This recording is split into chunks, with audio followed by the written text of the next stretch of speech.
This marking period, all 8B students will be able to participate in the final English project for marking period 2. This project is optional. You're probably wondering to yourself, if this project is optional, why on earth would I want to do it? Well, the project itself is actually designed for 3 categories of students. You only want to consider doing this project if you fall into one of these 3 categories. Category 1 is students who are currently failing English. If you are failing English and you are feeling overwhelmed with missing assignments, you may complete this project, which actually assesses all of the major skills covered this marking period, to demonstrate your proficiency in the skills taught. The score you earn on the project will override your marking period 2 grade with a maximum score of 85%. So if you have a low F in English, you can do this project, score a C or a B on the project, and get that C or B to override your marking period 2 grade and say goodbye to the F. The second category of students who may be interested in doing this assignment are students seeking a grade booster. So if you have a borderline grade in English and you wish to improve it, and by borderline I mean you have an F that is close to a D, D close to a C, C close to a B, or a B that is close to an A, and you're willing to put in the extra work to produce an exemplary product, you should consider doing this project.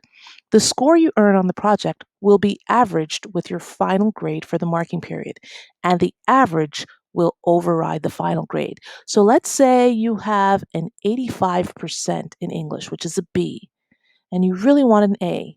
You can actually do the project, and if you score an A on the project, let's say you score a 95 on the project, that 95 will be averaged with the 85 that you actually earned for the marking period.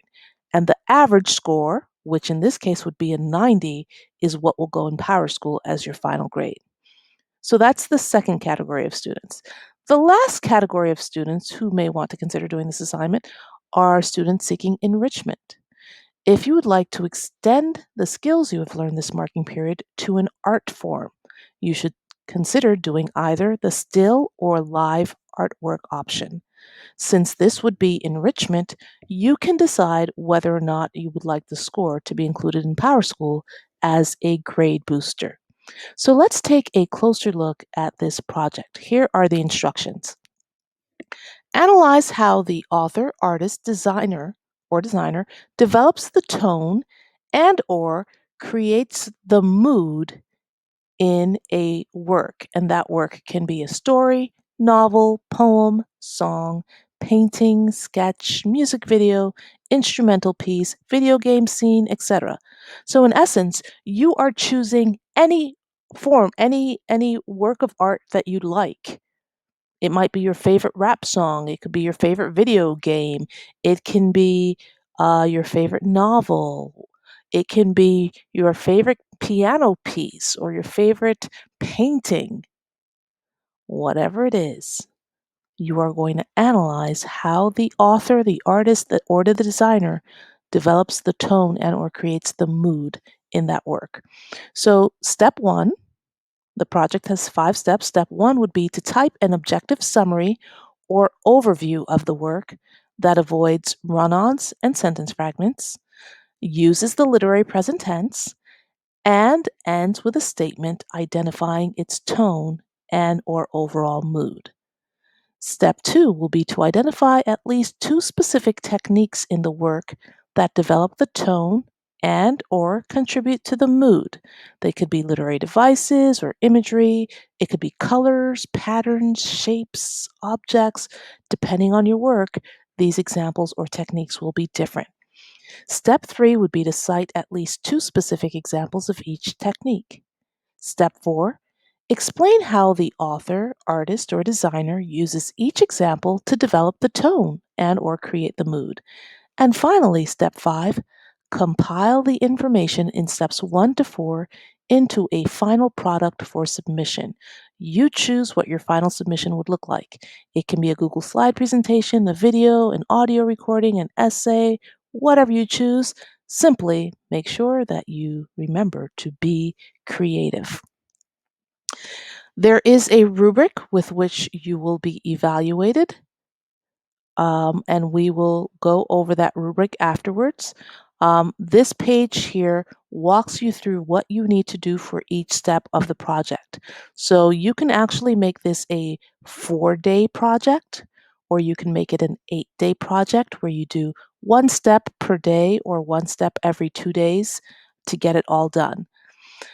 The text-based work, if you want to do something that's text-based, would be like a short story or an essay, maybe your favorite song lyrics, a poem, a novel, or an article. These are what your steps would look like. These are the same steps that we went over on the previous slide. If you are doing an analysis of a video-based work, maybe a movie clip or a trailer or a video game scene, then your project will be slightly different. For example, instead of writing a summary, you would be giving an overview of the work.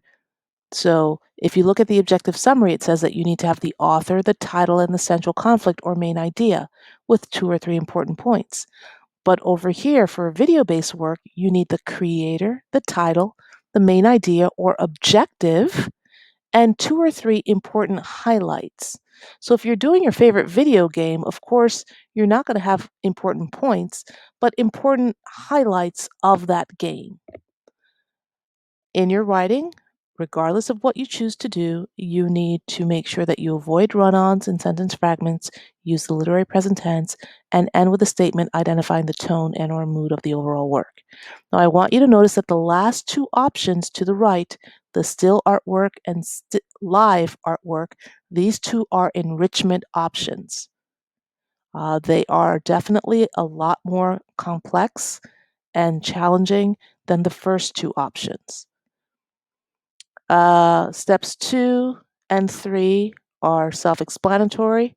Step 4 is exactly as it was on the previous slide. The rubric with which you will be evaluated is on the screen. You will also find this rubric. This entire presentation will be in Google Classroom. There are 5 steps. You will receive up to 5 points for each step of this project. Some steps are chunked into smaller units. So for example, for your objective summary, you are being evaluated for 3 different aspects. So for the objective summary, it's actually worth 15 points. Identifying techniques is 5 points. Citing evidence is 10 points. Explanation and analysis is 10 points. And your final product will be an additional 10 points. So this project overall will be graded out of 50 points. And you can take a closer look at the rubric if you choose to do the assignment. The next slide has the graphic organizer that you would use to complete all of the legwork for your project. So step 1, this is where you'll do your objective summary. Here's where you'll do step 2. This is where you'll complete step 3. And here's where you will complete step 4. And finally, the last slide is where you would put your final product or a link to your final product. And there you have it. That is our marking period 2 final project.